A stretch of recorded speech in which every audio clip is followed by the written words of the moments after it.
ago when I first entered the what would be the professional workforce, I got hit with this line. Hey, Ryan, we've got to do more with less. So that means we need you to pick up the slack where you can on something. We don't have a person here, so we need you to take on their job. We need you to do the following. And I never, ever forgot that feeling of why don't we just hire more people? I noticed that you have plenty of time for vacation. I'm talking about the boss, et cetera, et cetera.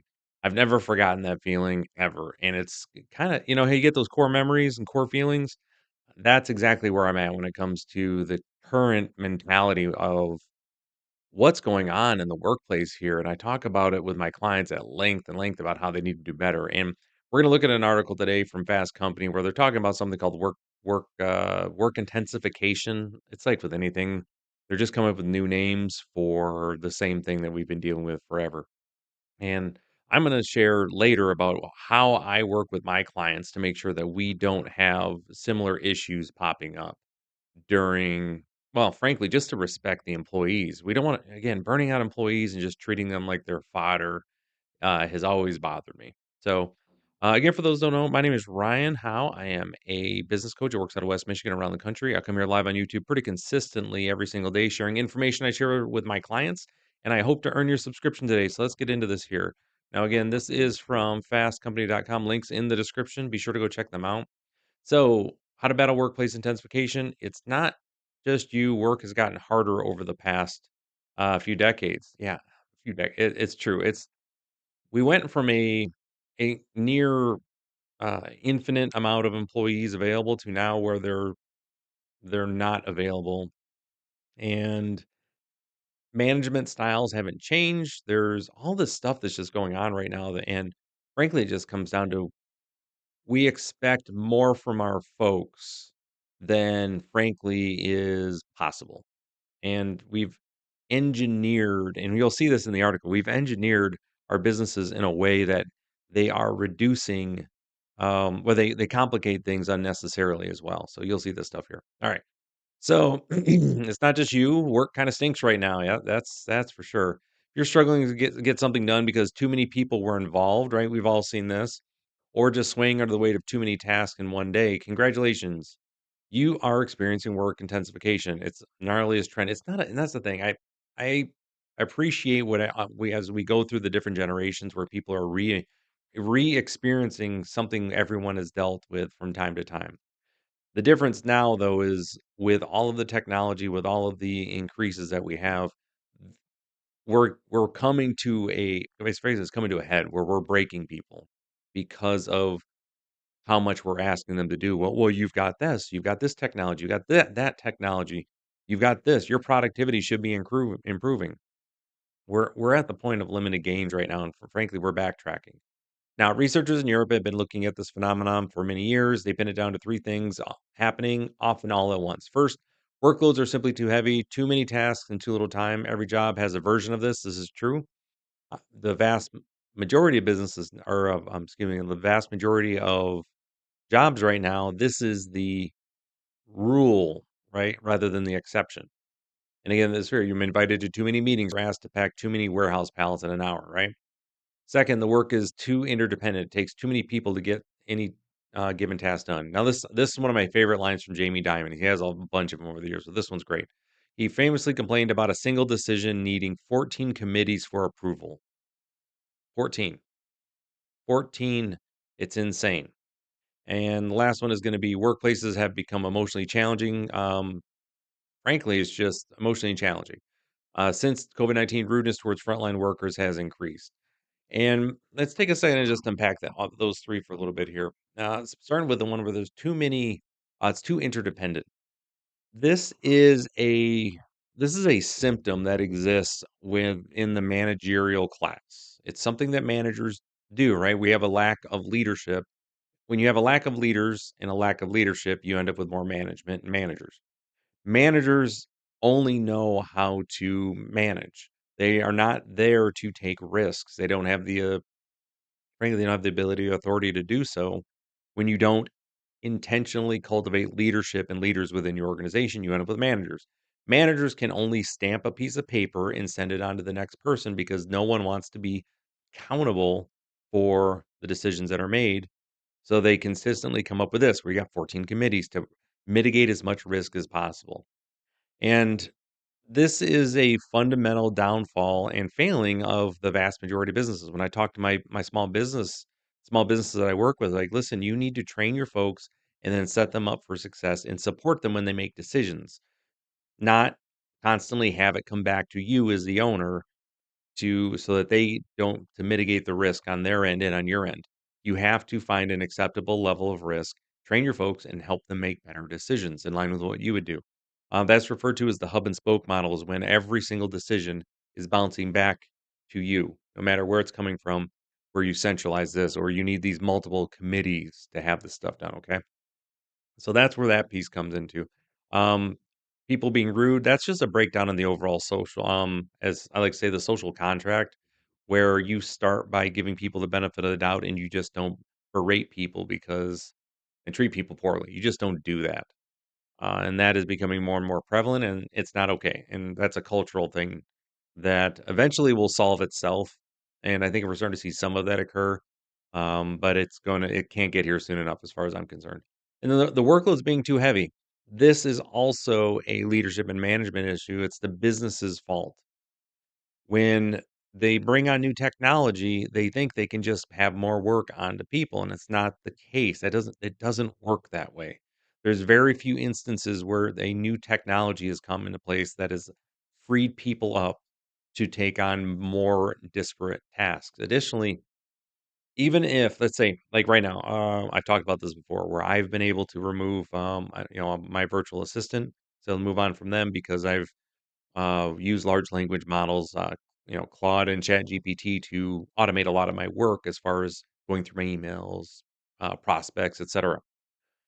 That doesn't mean that I just piled more work onto myself. What it is, I just expanded my current work to be able to do it more thoroughly. More meetings with people. I didn't also take on, hey, I'm going to start a whole new business now that I've freed up, 16 hours of work. Like that's not what happens.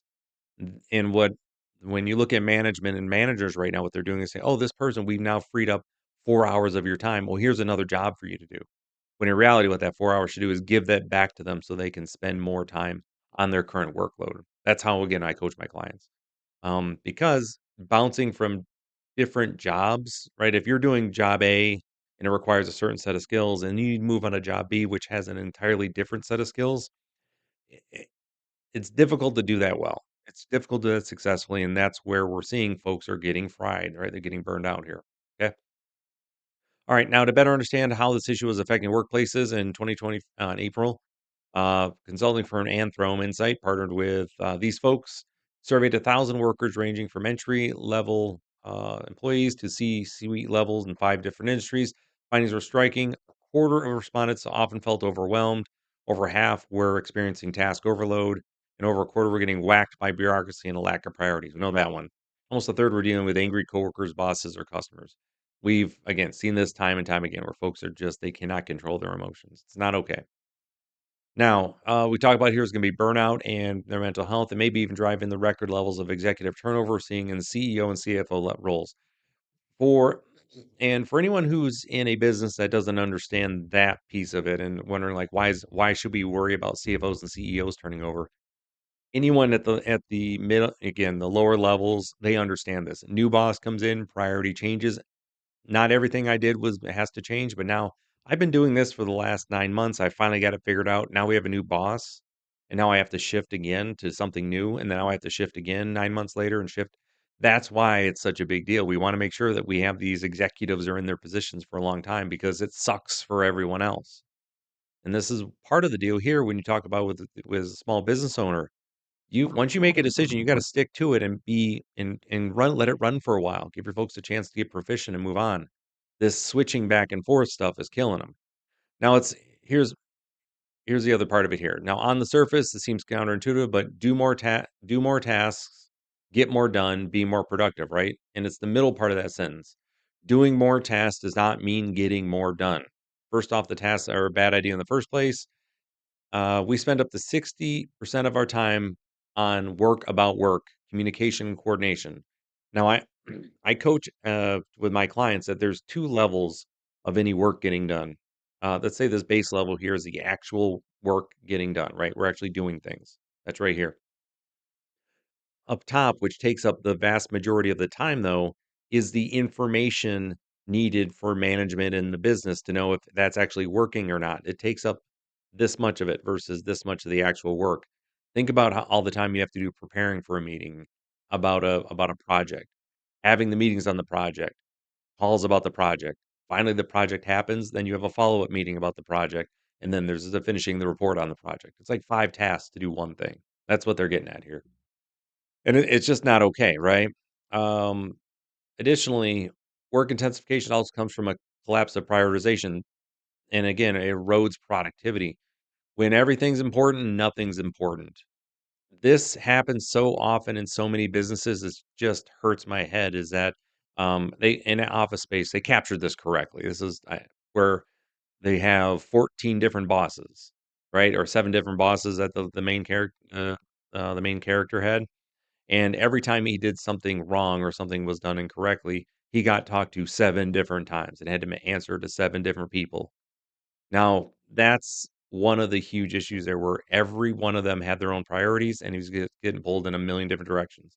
Now, this happens when any number of things happen. All right. We also have some cultural myths from the startup world or honestly movies of work where passionate bosses scream and pour their hearts out are more productive. I had a video that I did recently about the fact that bosses are still screaming at their employees. They're yelling at them. There's no reason for that. Every bit of if you can't control your emotions and in that way, you have zero business being in a leadership position. Just you should not be doing it. There's a time to raise your voice to get attention, and then you get right back to having a conversation. Okay. But it's not you do not yell and berate people. Now, rumination, where your brain can't stop going over a traumatic event over and over, is a well documented impact on bad emotional interactions at work, where someone gets yelled at, they are from then on, they are going to be a different person in the way that they operate at work. And if that was your intent, rather than working with them to help them perform better instead of beating them down just so they're more compliant, again, that's a you problem. All right. It doesn't mean if they're a bad actor, you just let them go. You don't need to scream at them. All right. Now, what you can do about these things, now they're on an individual level, one of the things you'd be able to make sure you're speaking up about, and this is where people don't do this because they're worried about getting fired, is that just let the bosses know, listen, I'm so overwhelmed right now, I can't take anything else on. And for the vast majority of people, they're afraid to say that until they're at the point where they break and they have an emotional response and they have a crash out. And that's what we don't want you to do. When you are getting to the point where your cup is full, you need to be able to say that.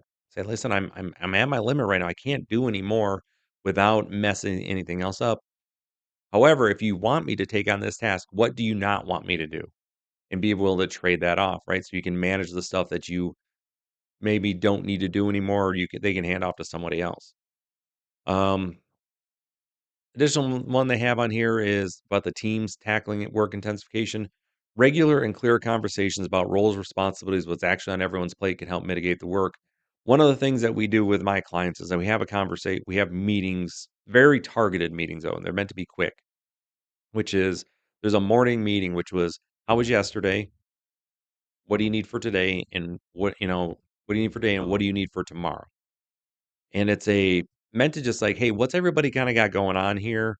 So that and if anybody needs help, and this is meant to be during that time frame, like, "Hey, I just had this come up. Is can anybody take over, give, such and such a call because I can't make that call today." Or, "I need help with this project." Or, "Hey, I actually got finished with this early. I have some bandwidth here. Who needs help?" Like, those are the ways that the teams can all operate together, but that's the morning meeting. It's every day where we just get together. It's like, "Hey, how was yesterday? What do I need today? What do you need for tomorrow?" Let's see what we can do for those things. And it's very important. The other thing here is if also highlighting who doesn't need to be involved. Just because you want to be in every meeting or you have this like this FOMO, won't know if I miss out, it could be a thing. You shouldn't be in every meeting. It could have been an email or should have been an email. Exists for a reason. You don't need to be in every meeting, and more people need to be aware of that and be okay with that. The last thing here, and then we're gonna kind of round out again my conversation with my clients here is the last thing here is with the idea that overwork is okay, that it's okay that you are overworking yourself. That if you aren't carrying this extreme burden, you aren't doing your all. And that is just not the way it is, folks. And this is where managers and business owners, when I talk with my small business owners, and this comes up a lot. You are the business owner and you are hiring people to, to run your company and do things. That's great. We want to make sure that the business is structured in a way that you are able to have long-term employees and stability so that they can master their craft, not build it in a way that they are overburdened and build out your company in the way that it was when you started it, where you did everything. That's not what you wanna have. So we wanna make sure we have a plan that we and the intent is not to overwork our folks. We wanna have just enough people, plus 1 to do all the daily tasks and so that they can still take vacations. They can still have time to, okay, breathe and relax. The other aspect is that when we have folks that are at work, there's meant to be somewhat of a social situation. You're supposed to be able to have conversations and talk and bond with your employee your peers because you're a team. Teammates need to have time for bonding time and working together, and not structured fun time as employ as as a team. It's simply just getting to know each other and how each other likes to operate. And too often right now, we have this where you're so overworked, you don't get a chance to be yourself and work with others. Okay. So when I'm talking with my clients, this is really what it comes down to is that no, anytime that you want to add work to anyone, you need to add it to their job description, and the people that you currently have employed need to be okay with that. And find a way to if you're going to add work to them, their compensation should be improved and should go up. Like that's just what should happen. And when I do that, what ends up happening, and I have them follow that rule. One, people do get paid more. They're more willing to take on work, but two, business owners are more likely to really evaluate the work and then does it actually need to get done. That has been the key to, completely eliminating, not eliminating, but reducing work intensification at the businesses that I work at. When business owners look at any task that comes on and say, okay, I have to pay someone to do this, is it something we should actually be doing? And it has been the hands down the number one thing that has reduced work intensification. Okay. So with that, again, appreciate everybody hanging out with me so far. Do what you can to speak up. If you're an employee, I say that would just be my biggest thing for y'all. Just speak up and let them know, like, hey, I can't do any more right now. It's just where I'm at. Okay.